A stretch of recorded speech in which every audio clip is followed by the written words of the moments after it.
So I'm going to go ahead and get introductions started for our keynote. I know there's still a couple people swiping in. Take your time. My name is Rochelle Datch. I'm the Assistant Director at the Access Center.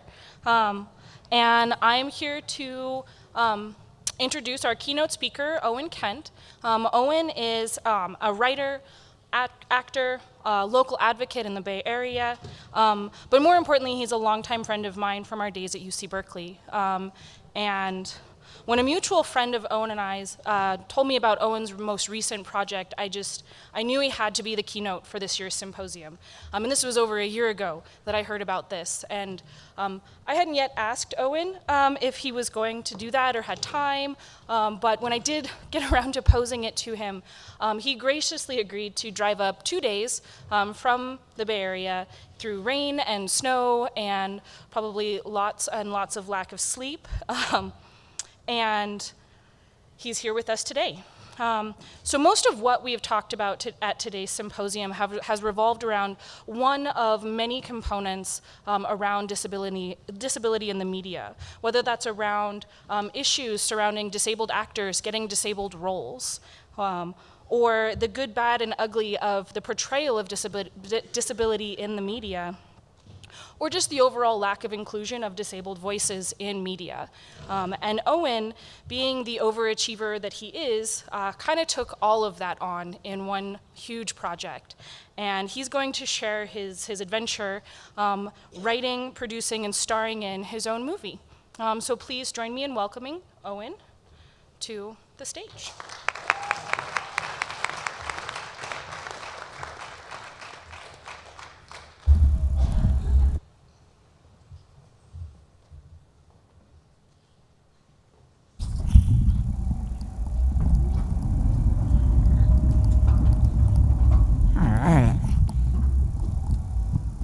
All right, everyone. Well, yeah, thank you so much for having me, and I really, am honored to be here. And all of the speakers today, it's been such a wonderful experience, learning from them and seeing the wonderful work that they're doing. So let's give a big round of applause to them too.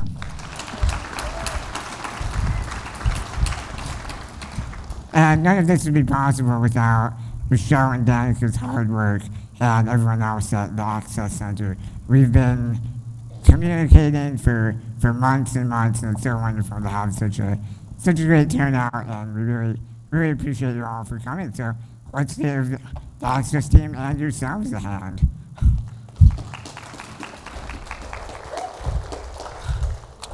Great. So as said, my name is Owen Kent. If we can go to the next slide, that'd be great. So just a little bit of background on me. So I grew up in Colorado in Rocky Mountain National Park, if anyone knows where that is. Both of my parents are outdoor enthusiasts and very much athletic people. My dad is a mountaineer, and my mom has run so many marathons. She was in the Olympics in the 80s. And, I like to say I got the recessive genes from them. But thankfully, because I think if I had not, they would have made me run track or something horrible like that. So,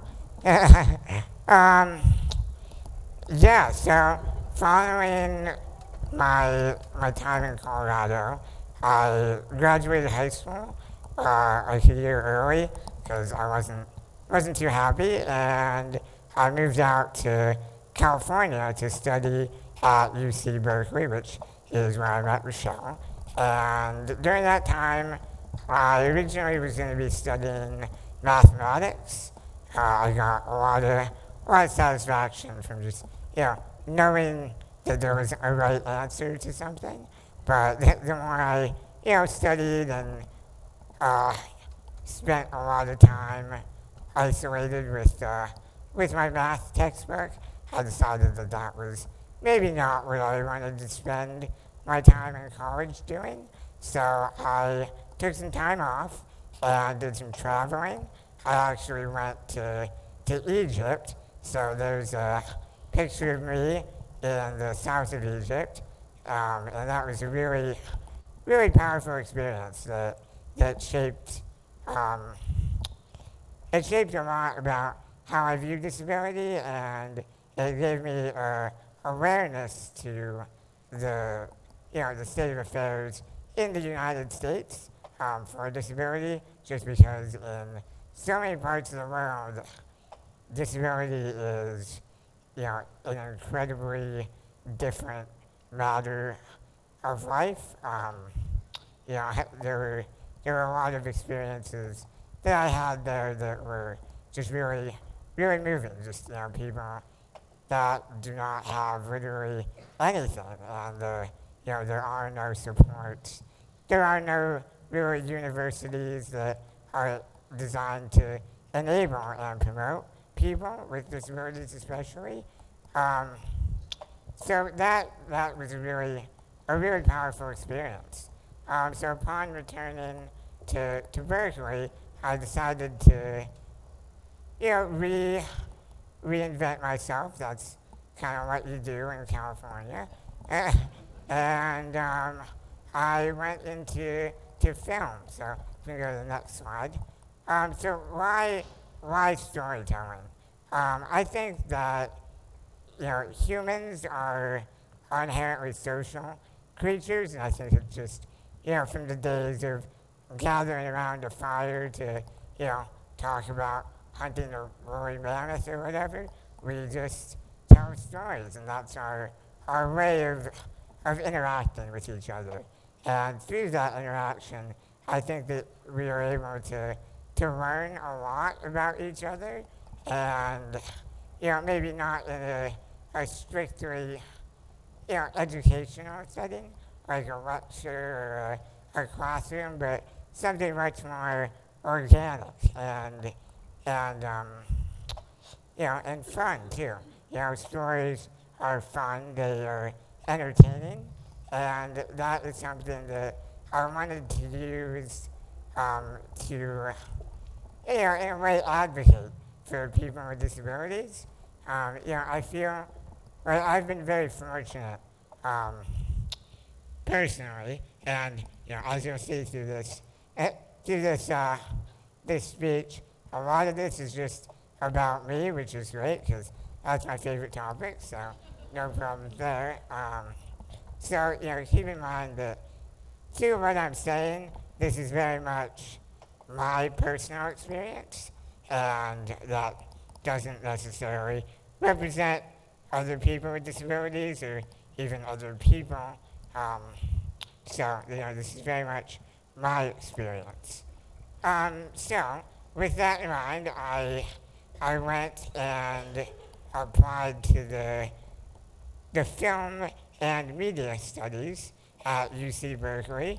The film media studies is a branch of the Rhetoric department. So it's kind of like, I assume you know what rhetoric is, but a lot of arguments basically. And I really learned a lot about that. I was hoping for a bit more of hands-on practicality of filmmaking, but that was okay because I just did that extracurricularly. So let's go to the next slide here. So as I was saying about my time, thinking about disability in a historical context, a lot has changed.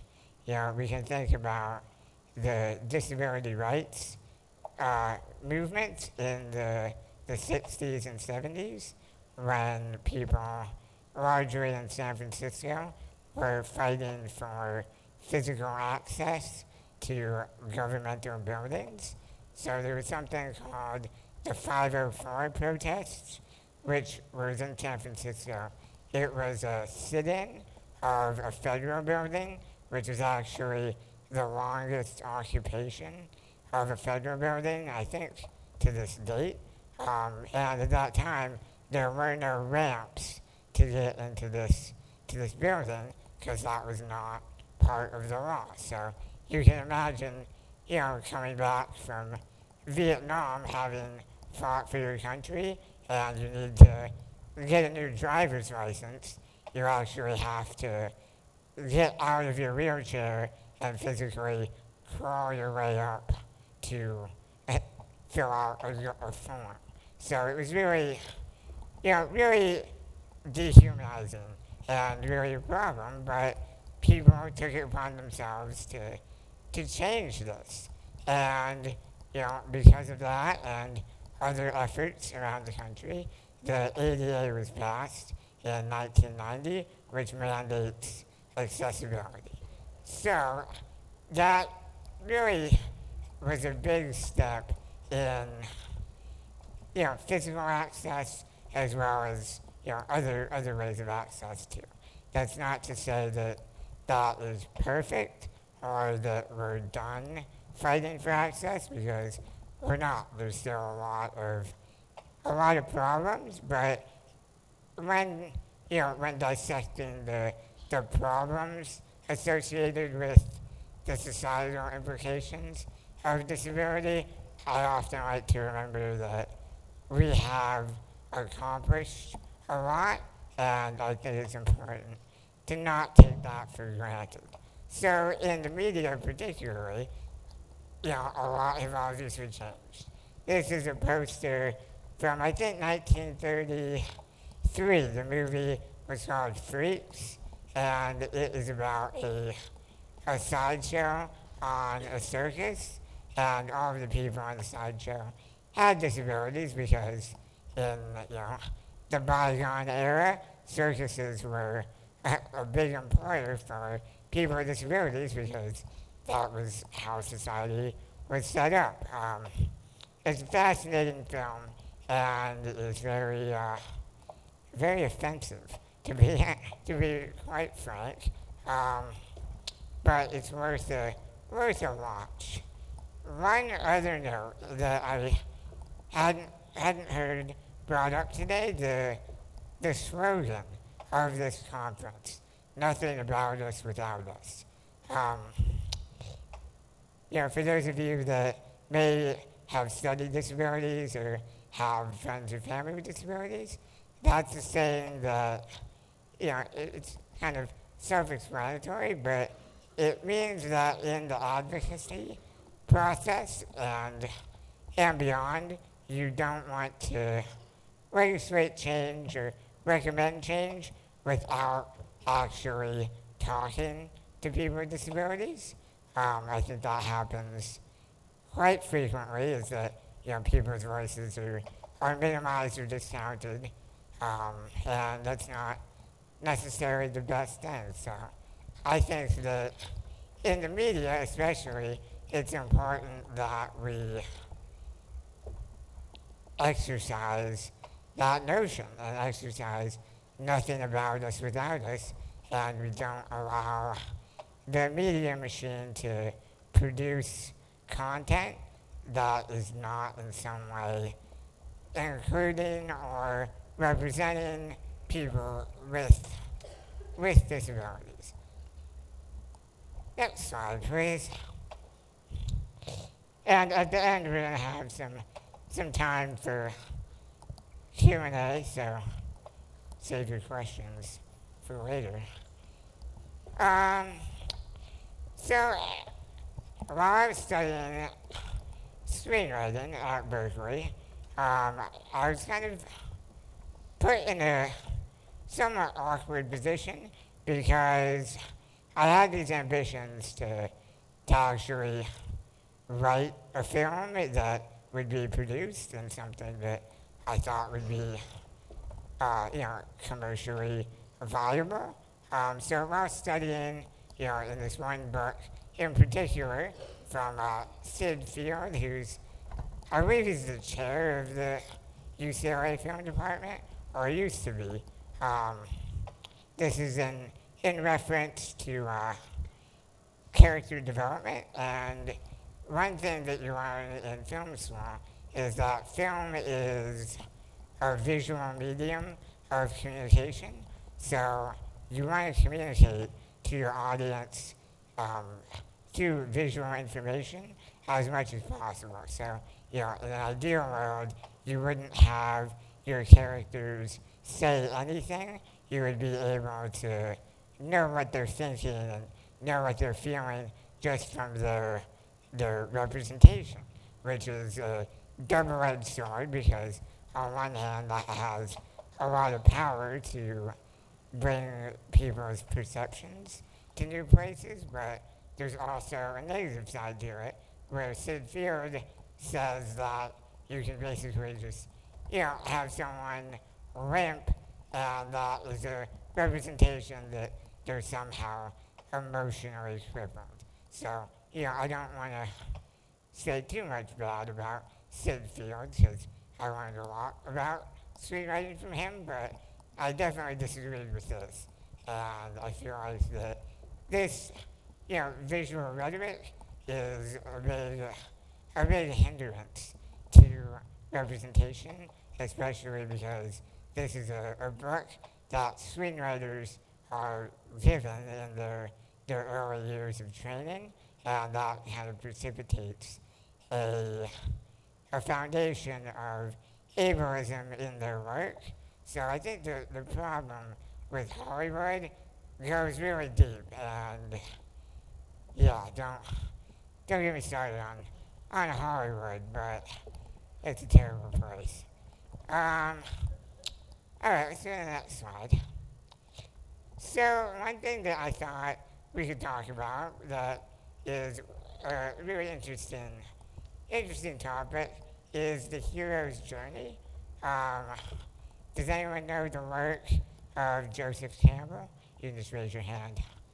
Okay, a few of you, all right. So Joseph Campbell is a mythologist, and he laid some really foundational work for storytelling in the 20th century. It was a long time ago. And let's go to the next slide. So basically, the hero's journey is a framework for mythology that is really pervasive through a lot of different stories. The most known example is Star Wars. So if you follow around this chart, you can kind of see the different plot points that the hero journeys through along his path. So the first is the call to adventure and the refusal to adventure. So if you think about it in terms of Star Wars, when Luke Skywalker finds Obi-Wan Kenobi, he's like, "You're a Jedi, you have to fight the Empire." He's like, not for me. But then his family gets murdered, and he's like, "Oh, all right, I guess I won't do that."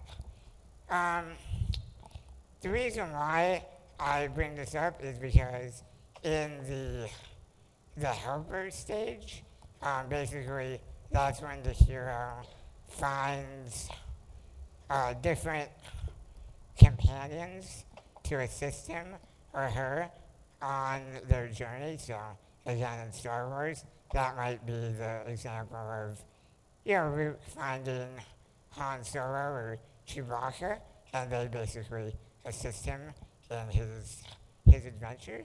I think a lot of times in the media, people with disabilities fall into that helper category.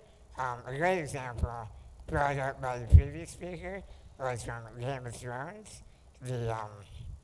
I think it's Jaime Lannister. He's an assistant, basically. He's not one of the main characters, but he is an important character.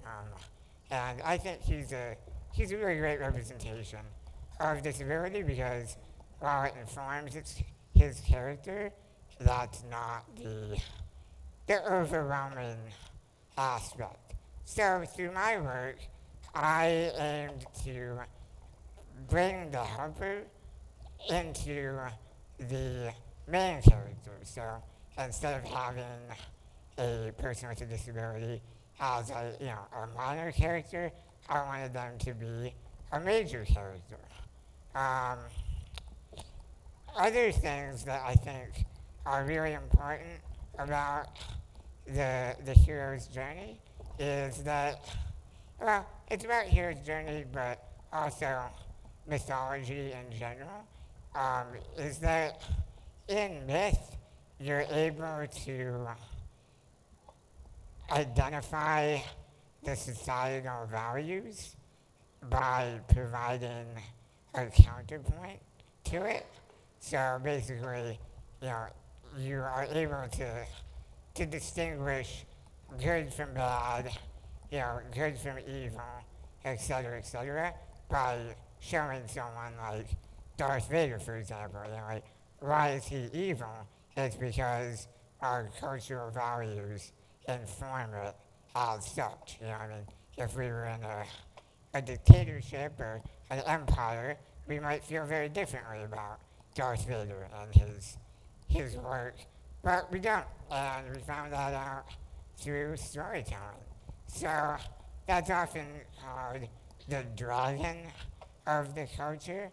So, in fairy tales, the hero often faces the dragon, and in my film, Angels of Mercy, which is what we're going to be talking about next, I address a a dragon of my culture, or disability culture, which is the medical profession. And one thing that I think is a challenge when you're talking about the disability community is that it's so broad and so diffuse. My disability is very different than someone with autism, for example. We both have disabilities, but they're completely different. So when you say disability culture, I think it's good to specify a bit more of what you mean. So, yeah. Let's go to the next slide. So, the journey begins. So my story with Angels of Mercy began about 3 years ago. I, have always been interested in filmmaking and, just creative endeavors in general. Making a feature film is probably one of the hardest things that can be done, it feels like. I don't know if you've ever had to make a short film for a class project or something, but imagine trying to do that for like 90 minutes and have it actually make sense. It's quite the endeavor. So here's a picture of me, our director of photography, and in the back is my co-star, kind of working behind us. And on my chair is a Alexa Mini, which is a cinema grade camera. It's what they shot Blade Runner 2049 on. Our director of photography works at a pretty big startup in San Francisco, and they just happen to have one of those cameras that they don't use on the weekend. So we borrowed it and had quite a bit of fun with it. So Angels of Mercy is the name of my film. A little bit later on, we're going to see the trailer for it. It started out as a screenplay that I co-wrote with my collaborator, Andrew Barkoff. He directed the film, and I star in the film. My character's name is Zach, and Zach is a computer security specialist who has, for reasons that become evident throughout the film, he's isolated himself in the wilderness and has kind of giving into some like paranoias and some fears. So the movie is a home invasion thriller, so it's a horror movie. So you know, any horror fans in the audience? All right. Yeah. Um, a lot of people ask me why I chose horror, and that's a great question because it ties into the mythology bit and the fact that you're able to really mess with people's perceptions through something that's really powerful. I like to say that in horror films, no one is safe, and through that, you're able to really, change perceptions. Um, so we wrote the screenplay. That took about a year, and then we went into production down in Los Angeles. So let's go to the next slide. So we wanted to design a set that incorporated aspects of universal design in architecture. Um, so if anyone here is a civil engineer or architect, then universal design is basically designing a building and so that it's effective and usable for anyone. Um, Surprisingly, we were unable to find that structure in the real world, so we resorted to building it on our own. So basically, what you're looking at here is our gaffer, and for those of you that don't know, gaffer is basically the lead electrician on a film set, and he's using these different LED panels that we made to light the skeleton of the building that the film takes place in. The whole movie takes place over one night, so we did that to save money in production, and it also takes place in one location, again for budgetary reasons. Yeah. So this is in my dad's friend's driveway, and we were planning on leaving it there for 2 months, and that lasted about a day. And his dad was like, not gonna work. Actually, you know what? It wasn't his dad. It was the neighbors. The neighbors were super pissed. They thought people were like moving in. All right, so next slide. So we decided to rent a warehouse. So we went to Slauson Avenue in downtown LA, and that's a pretty interesting area of Los Angeles. And so we rented this warehouse, and this is where we made the majority of the film. So this is what it looked like when we got it. And then next slide. This is us building it. You can see Andrew there on the right, a lot of friends. On the back left, that's another room that is in the movie. All right, next slide. So it's coming together. Next slide. And there you go, it's like almost done there, not quite. All right, next slide. And then we tore it down. And that was quite the emotional experience after literally blood and sweat and tears. There were some fights on set. And then we just tore it down. And I wanted to run a car into it to tear it down, but that didn't go over too well. Let's do the next slide. This is my co-star, Amber Johnston. She plays my caregiver in the film. Something that I wanted to do is explore the relationship dynamic between, someone with a disability and their caregiver. That's something that I feel like has not really been done justice to in a lot of movies, like Me Before You or The Upside, what have you. And it's a really interesting dynamic, just because it's like, you get to know each other really well, and so there's a lot of interesting stuff that happens there. Next slide, please. And here we have another actor. He's a great actor. He's been on a lot of MTV shows dealing with T, and he is a non-disabled actor that plays someone with cerebral palsy. And, I don't want to give any spoilers away, but he dies in the movie, and the reason why we decided to kill him is it's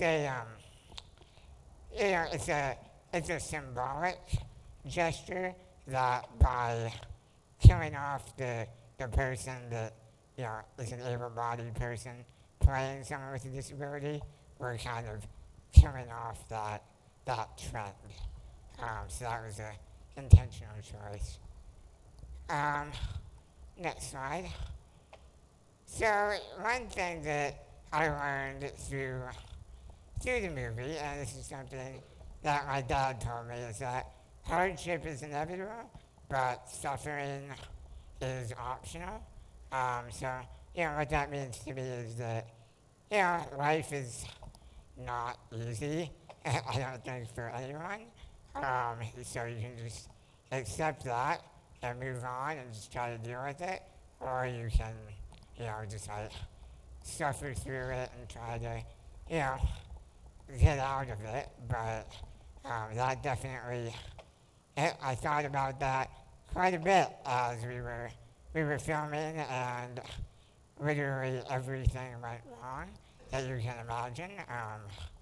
Just last week, we're like almost done with the final edit of the movie, and the hard drive broke, so have to re-edit the movie now, but it's way better this time, so don't worry. And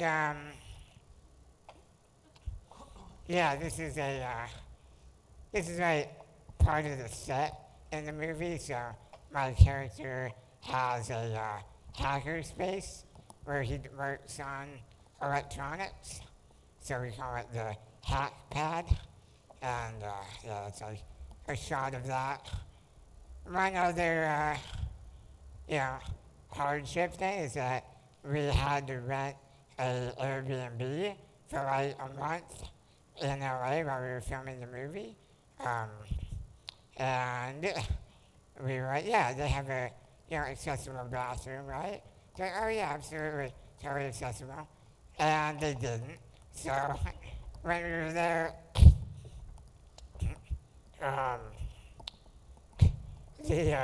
the shower had like a 3-inch lip into it, and I use a rolling shower chair to get in. And so every day you had to like do a little wheelie to get over this thing. And one day before filming, the wheelie went too far, and I fell over backwards, and it was like terrifying, but it worked out because we were filming a horror movie. So, all right, let's go to the next slide. So basically, I was like, all right, it's over, we're like done filming, but we had to get a few more exterior shots. So this is on the very final day of filming. We found a great location in Santa Cruz, and we get there, we're super excited, and there's a giant mud puddle in our way. And we're like, oh man, what are we gonna do? We had to do it this day because this is like the last day that we had access to the camera. so we literally had to finish the entire movie on this day, like during the daylight. And so what do you do in this situation? You can go to the next slide. You just go through the forest. And we made it. So that's where we filmed on the right side, which is kind of cool. And that's Andrew. He's helping me get through the forest. And I had so much tree in my wheelchair that day. So that's kind of the, a little bit of the background. So, yeah, let's do the next slide. So one of the main takeaways from my film that I wanted to impart with you guys is, so this scene is one of my favorite scenes in the movie. So here is my character, Zach, talking to his doctor, and his doctor is basically trying to convince him to take a cure for his disease. A few people have talked about this today and what it means to be presented with a quote unquote cure for your disease. In my case, I have a type of muscular dystrophy, so it was something I was born with. And, throughout my life, there's never been a treatment or anything. But recently, there has been a treatment approved by the FDA, which is super exciting.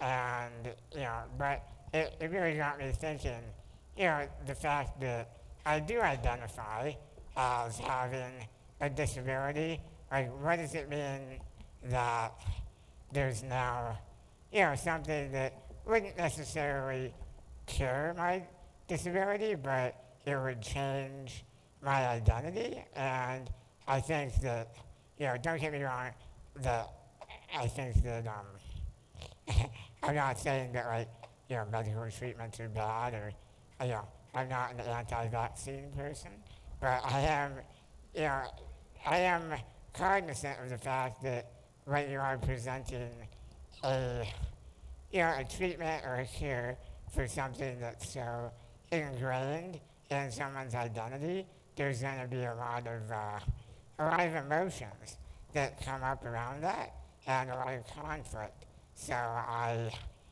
took that and incorporated it into the screenplay. So, he says, I don't want the cure. I want people to stop thinking I need one. And I think that it's pretty self-explanatory that, Zach doesn't view himself as, inferior or what have you to anyone else in society. It's really society's values that need to change in order to normalize disability. So in the framework of the hero's journey, this would be the facing of the dragon and the real central question as to what drives these characters. So with that, we can watch the trailer and then I'll say a few more things. Yeah.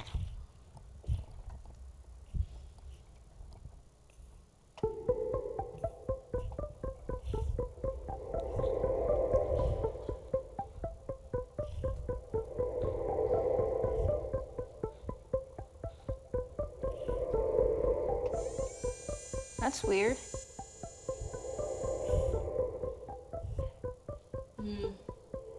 What is it? Yeah, it's like Hitler's toothpick.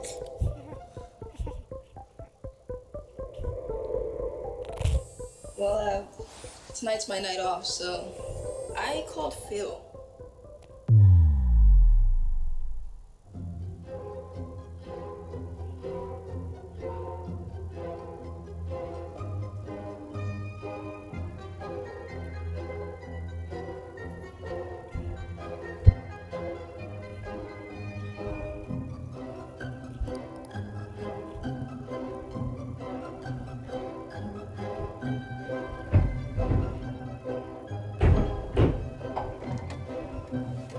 So,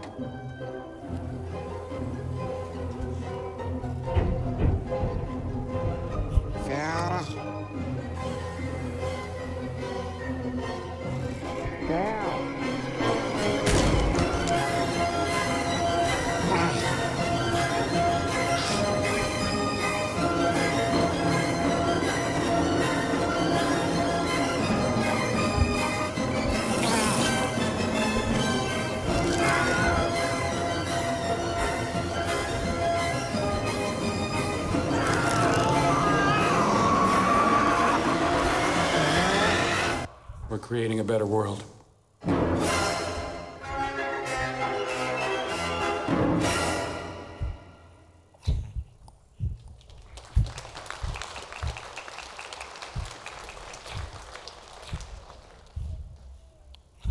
so yeah. So yeah, that's the trailer for Angels of Mercy, so get stoked. It's gonna be pretty sweet. Um, yeah, so a few like, closing thoughts, and I'll open up to questions. Is that, what I did and what I'm trying to do is really be an active participant in the media and not let representation pass me by, so to say. I really am a pretty particular person, and I think a lot of people with disabilities are, so I was in a position to be able to do this, and I did. We're not done yet. There's still a long ways to go, but we're submitting to film festivals this year. We hope to get into Sundance for 2020, and I just really want to extend some gratitude to everyone that has helped us throughout this whole process. As far as I know, actually there were a few people with disabilities that helped us out on set, but most of the crew were able-bodied people, and I really want that to be noted that it does take a real community to be able to empower people with disabilities in an effective way. So I don't think that it's something where you can be real isolationist about it and say, only people with disabilities can do such and such, and that's the only accurate thing. I think it really comes back to nothing about us without us, and that we need to be, in a very centrally included in whatever process that might be. In my case, it's filmmaking, but that could be anything. It could be architecture, legislation, law, whatever you might have. It's just being an active participant. So, where do we go from here? I feel like I really want to encourage, any and all of you that have an interest in disability, and I assume that you do because you're here, really, don't be afraid to ask challenging questions or do challenging things or create challenging artwork, especially artwork that challenges, and just really, don't hold back, and you can be afraid about language and worrying about upsetting people, but I feel like that a lot of really great conversations and learning moments have come from challenging perceptions. So I really just want to say thank you to WSU for putting on this event. It's been really, really informative. I've learned a lot personally, and I think it's a great endeavor that I hope continues. So thank you.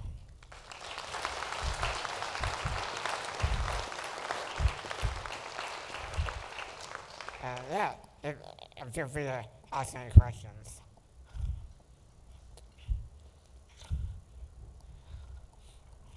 Sure, there's at least one question. we can talk about my robotic arm.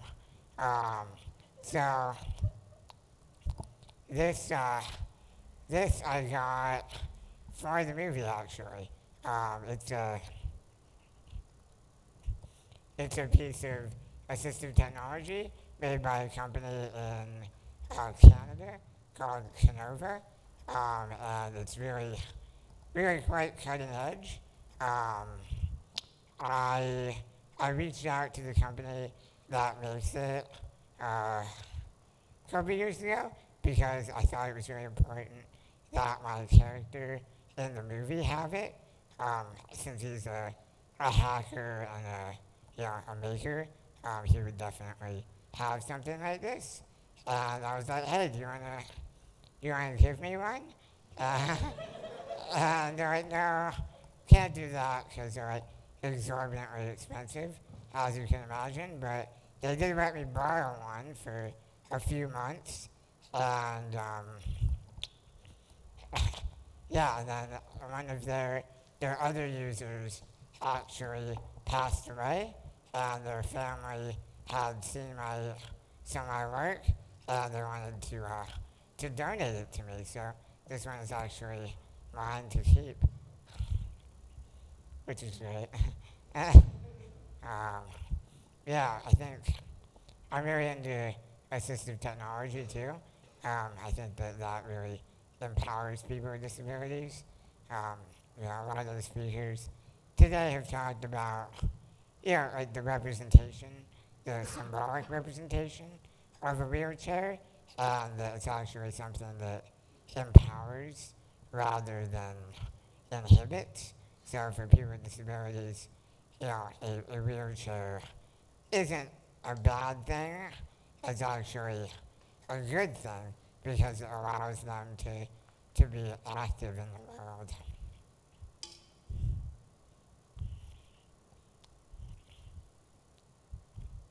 Cool. Any questions?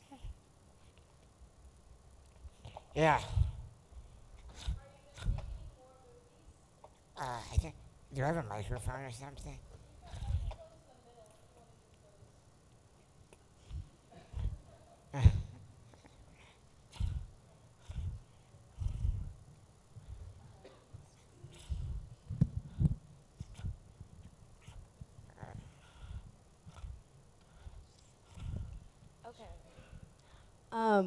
Are you gonna make any more movies?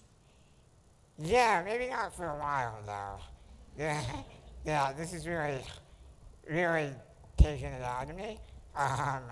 But no, absolutely. I have a few other feature scripts that I've been working on.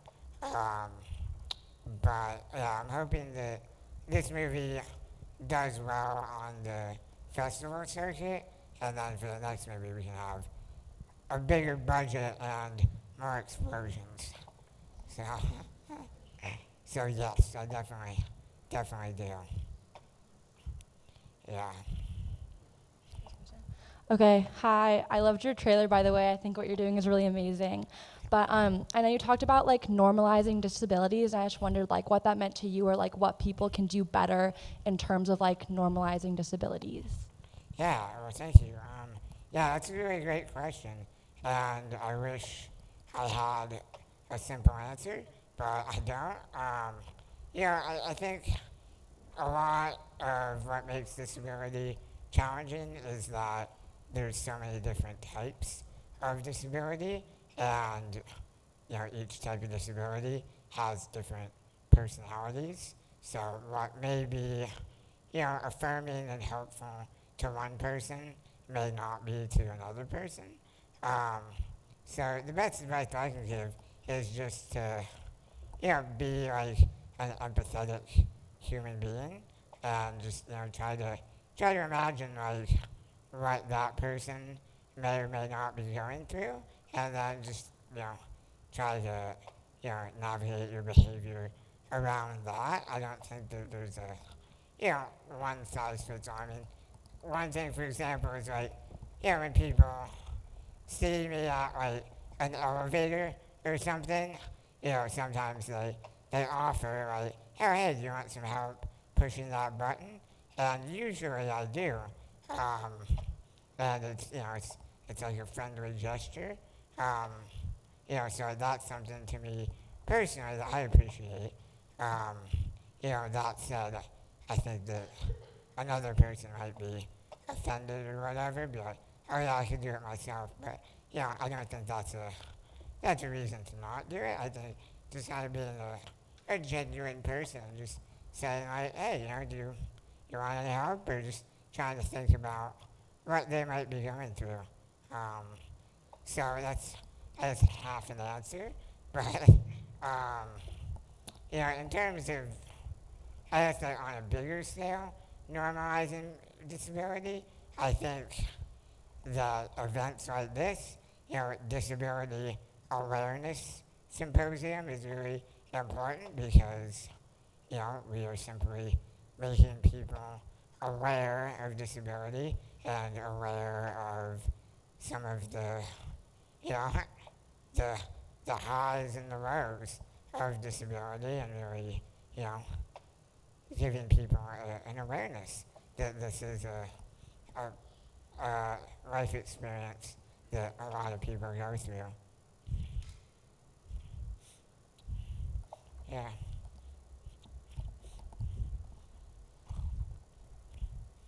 Cool. Well, thank you so much, you guys. I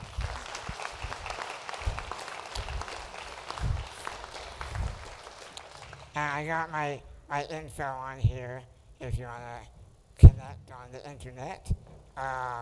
And also, Angels of Mercy has a Facebook page and Instagram and stuff.